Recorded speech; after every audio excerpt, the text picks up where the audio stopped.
AMH 검사가 일반적으로 난소 기능을 측정하는 지표는 맞지만 AMH 수치가 나이에 비해 높게 나오면 다낭성 난소 증후군일 가능성이 높고 낮게 나와도 난자량이 적을 뿐 난자의 질은 또 좋을 수 있어서 AMH만으로 난소 기능에 좋고 나쁨은 물론 안 됩니다. 안녕하세요. 꽃마을 한의원 원장 최은미입니다. PD님, 지난 시간에 고령 임신과 난임과의 관련성에 대해서 알려드린 영상에서 난소나이에 대해 소개해드렸는데 기억나시나요? 그럼요. 기억나죠? 혈액검사로 난소에 남아있는 원시 남포수를 파악해서 대략적으로 난소의 나이를 가늠하는 것으로 난소의 건강에 따라 동일한 연령대라고 해도 난소 나이가 차이 날 수 있다고 알려주셨어요. 정확히 기억하시네요. 해당 영상에서 난소 나이보다도 실제 연령이 난임에 더 큰 영향을 미칠 수 있다고 설명해 드렸는데요. 많은 분들이 그 영상을 보시고 제게 질문을 주시더라고요. 선생님, 그러면 난소 나이는 난임과는 크게 관련이 없는 건가요? 라고 하시면서요. 해당 영상에서는 간략하게 설명해 드렸지만 물론 난소 나이도 난임의 원인이 될 수 있어요. 다만 난소 나이가 많아도 실제 나이가 어리다면 자연 임신이 될 확률이 상대적으로 높다는 것을 말씀드렸던 것이었어요. 그래서 오늘은 난소 나이와 이를 측정하는 AMH 검사에 대해서 자세하게 알려드리려고 합니다. 그리고 AMH 결과에 따른 저희 꽃마을 한의원의 난임 치료 방법에 대해서도 하나씩 설명해 드릴게요. 안 그래도 요즘 난소 나이가 난임의 원인 중 하나로 급부상하고 있어서 이에 대해서 시청자분들이 궁금해하실 거라고 생각했는데 준비해 주셔서 감사합니다. 네, 그럼 시작해 볼게요. 난소 나이를 가장 빠르고 쉽게 확인할 수 있는 방법으로 AMH 검사가 있는데요. AMH 검사는 안티뮬러리안 호르몬, 항뮬러리안 호르몬의 약자로 여성의 난소 기능과 생식 능력을 판단할 수 있는 수치이고요. 난소 나이를 가늠하는 검사예요. AMH는 난소에 있는 미성숙한 난포인 원시 난포에서 분비되는 물질이고요. 난소에 남아있는 난자의 개수를 확인하는 지표로서 활용되는데요. 원시 난포가 많이 남아있을수록 그만큼 난소의 나이가 어린 것으로 보고 있습니다. PD님, 여성은 남성과 달리 이미 태어날 때부터 일정량의 난자를 가지고 태어난다는 사실 알고 계시죠?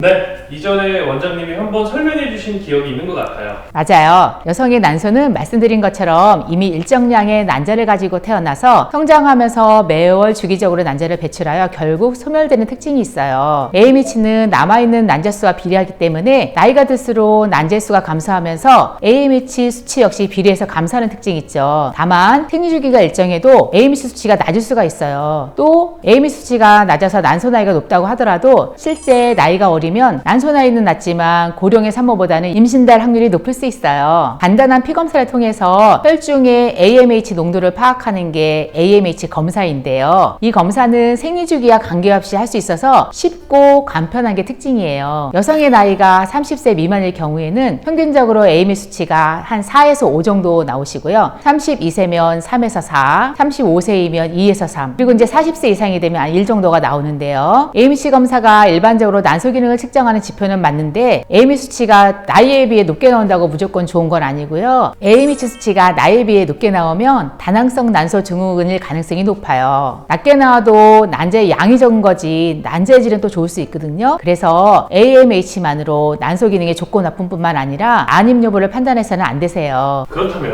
원장님도 실제로 AMH가 낮은데도 자연 임신한 환자분들을 만나신 적이 있나요? 그럼요. 저희 병원에 내원하신 43세 여성분이셨는데 남편분은 48세로 두 분 모두 나이가 많은 예비 부분이셨죠. 여성분의 AMH 수치가 0.03이셨어요. 그리고 또 남성분도 정자 운동성이 25%, 정상 저자는 1% 수준으로 양방에서 시험관 시술도 불가능하다 이런 얘기를 듣고 찾아오셨는데요. 한방으로 건강한 몸 만들기 3개월 프로젝트 후에 시험관을 시도할 예정이었는데 한방치료 2개월 만에 자연임신에 성공하셨어요. 어떻게 하셨냐면요. 2개월간 매주 토요일마다 두 분 모두 내원하셔서 약침 치료를 받으셨고요. 한약도 잘 복용하셨어요. 또 밀가루 음식도 끊고 제가 알려드린 대로 요가도 꾸준히 운동하셨고 스마일 베틱으로 배란을 체크해서 결국 자연 임신에 성공해서 아들을 출산하셨어요. AMH 수치가 0.03이라는 거는 난소 기능이 많이 저하됐다는 걸 의미할 수 있지만 자연 생리를 하고 있었으므로 긍정의 마음으로 제가 알려드린 방법대로 꾸준히 노력한 덕분에 임신에 성공하신 것 같다고 말씀하시더라고요. 그분에게 원장님이 희망과 행복을 선물하신 거네요.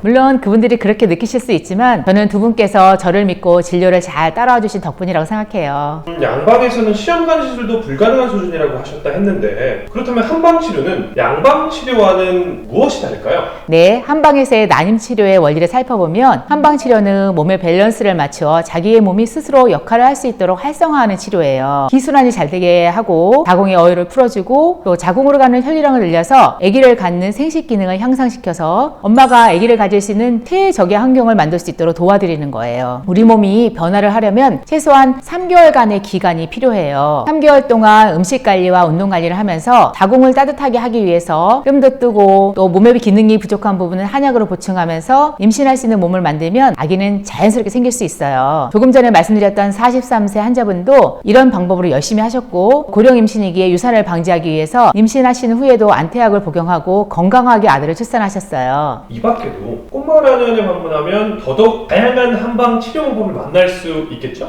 그럼요. 오랫동안 많은 환자분들이 믿고 찾아와 주신 만큼 모든 여성은 임신할 수 있다는 믿음하에 건강한 아기를 출산하실 수 있도록 저희가 최선을 다하고 있으니 안심하고 방문해 주시길 바라겠습니다. 오늘 영상 어떠셨나요? 정리하자면 난소 나이를 빠르고 쉽게 확인할 수 있는 방법으로 AMH 검사가 있는데요. 이는 여성의 난소 기능과 생식 능력을 판단할 수 있는 수치 중 하나이고요. 여성의 나이가 30세 미만일 경우에는 평균적으로 AMH 수치는 4에서 5, 32세면 3에서 4, 그리고 40세 이상이면 1 정도 나오는 특징을 갖고 있습니다. AMH는 난소에 있는 미성숙한 난포인 원시 난포에서 분비되는 물질이므로 난소에 남아있는 난자의 개수를 확인하는 지표로서 활용되는데, 원시 난포가 많이 남아있다는 것은 난소의 나이가 어린 것임을 뜻합니다. 즉 나이가 들수록 난자의 수는 적어지고 AMH 수치 역시 비례해서 감소하는 경향이 있으므로 난소의 나이는 상대적으로 높아지는데요. 그렇다고 해서 AMH 수치가 연령대보다 낮거나 높은 것이 반드시 난임인지 아닌지를 판단하는 척도가 되는 것은 아닙니다. AMH 수치가 낮아도 제가 앞서 들려드렸던 환자분의 사례처럼 충분히 자연 임신이 가능하기 때문이에요. 정리 감사드립니다. 오늘 임신 유지를 돕는 안태약도 추천해 주셨는데, 저도 주변에 임신으로 고민하는 지인이나 유산으로 힘들어하시는 분들이 있으면 안태약을 알려드리려고요. 안태약은 임신 중 먹을 수 있는 한약재만 들어가는 한약이에요. 믿고 안심하고 드실 수 있다는 점 꼭 함께 알려주세요. 특히 계류유산 등의 가거력이 있거나 고령의 산모 혹은 난소 나이가 많은 분들이라면 충분한 상담을 통해서 안태약을 복용하시길 권해드려요. 앞으로도 임신과 출산에 대한 다양하고 유익한 정보를 알려드릴 테니 좋아요, 구독, 알림 설정까지 모두 부탁드리겠습니다. 궁금하신 건 댓글로 문의 부탁드릴게요.